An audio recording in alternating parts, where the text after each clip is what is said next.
ಇವತ್ತೇನು ಚಾಮುಂಡಿ ಬೆಟ್ಟ ಒಂದು ಪುರಾಣ ಕ್ಷೇತ್ರ ಮತ್ತು ಪುಣ್ಯಕ್ಷೇತ್ರ. ಇಡೀ ನಾಡಿಗೆ ಮೈಸೂರು ಹಳೆ ಮೈಸೂರು ಪ್ರಾಂತ್ಯ ಅಂತ ನಾವೇನಂತೀವಿ, ಕರ್ನಾಟಕಕ್ಕೆ ಅಧಿದೇವತೆ ಚಾಮುಂಡಿ ಬೆಟ್ಟ. ಈ ಚಾಮುಂಡಿ ಬೆಟ್ಟ ಇವತ್ತು ಪ್ರಜಾತಂತ್ರ ವ್ಯವಸ್ಥೆಯ ಕುತಂತ್ರ ಉಪಯೋಗಿಸಿ ಇವತ್ತು ಹೃದಯ ಭಾಗವನ್ನೇ ಬಗಿತಾ ಇದ್ದಾರೆ. ಇದು ಇಡೀ ಚಾಮುಂಡಿ ಬೆಟ್ಟದ ಮೇಲೆ ಮೈಸೂರು ರಾಜರು ಕಟ್ಟಿದಂಥ ಬೆಟ್ಟದಲ್ಲಿ ಒಂದು ಪಾರಂಪರಿಕ ಮತ್ತೊಂದು ಶ್ರದ್ಧೆಯನ್ನು ಕಾಪಾಡ್ಕೊಂಡಂಥ ಗ್ರಾಮಸ್ಥರ ವಿರೋಧ ನಡುವೆ ಈ ಕಾಮಗಾರಿ ಪ್ರಾರಂಭ ಮಾಡಿದ್ದಾರೆ.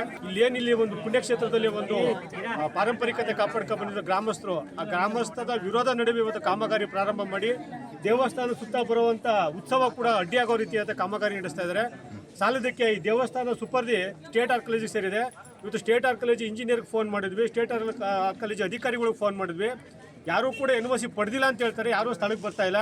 ಇದು ಒಂದು ವ್ಯವಸ್ಥಿತವಾಗಿ ಪಿತೂರಿ ನಡೆಸಿ ಹಿಂದೂ ಧರ್ಮಕ್ಕೆ ಒಂದು ಚಾಮುಂಡಿ ಅಧಿದೇವತೆಗೆ ಒಂದು ಧಕ್ಕೆ ತರುವಂಥ ವಿಚಾರವನ್ನು ಸನ್ಮಾನ್ಯ ಶ್ರೀ ಘನವೆತ್ತ ಮುಖ್ಯಮಂತ್ರಿ ಸಿದ್ದರಾಮಯ್ಯ ಅವರ ನೇತೃತ್ವದಲ್ಲಿ ಇವತ್ತು ಚಾಮುಂಡಿ ಬೆಟ್ಟ ಅಗೆ ಕೆಲಸ ಮಾಡ್ತಾ ಇದ್ದಾರೆ.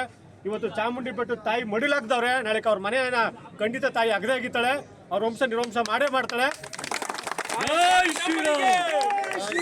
ನಾವಿಲ್ಲೆಲ್ಲ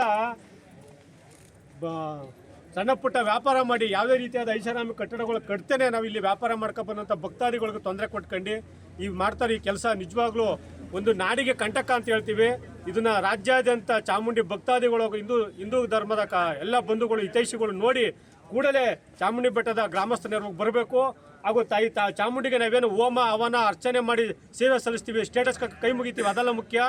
ಇದು ತಾಯಿ ಚಾಮುಂಡಿನ ಪರೀಕ್ಷೆ ಮಾಡೋಕ್ಕೆ ಕೊಟ್ಟಿರೋಂಥ ಒಂದು ಸನ್ನಿವೇಶ ಅಂತ ತಿಳ್ಕೊಂಡು ಇಡೀ ಚಾಮುಂಡಿ ಭಕ್ತರು ಎಲ್ಲರೂ ಕೂಡ ತಕ್ಷಣದಲ್ಲೇ ಧಾವಿಸಿ ಚಾಮುಂಡಿ ಬೆಟ್ಟದ ಗ್ರಾಮಸ್ಥರ ಪರವಾಗಿ ನಿಲ್ಲಬೇಕು. ತಾಯಿ ಚಾಮುಂಡಿ ಸೇವೆನ ಈ ಕಾಮಗಾರಿ ನಿಲ್ಲಿಸೋ ಮುಖಾಂತರ ನಾವೆಲ್ಲರೂ ನಿಲ್ಲಬೇಕು ಅಂತ ತಮ್ಮ ಮಾಧ್ಯಮ ಮುಖಾಂತರ ಕೇಳ್ಕೊಳ್ತಾ ಇದ್ದೀವಿ. ನಿಮ್ಮ ಹೆಸರು ಸರ್?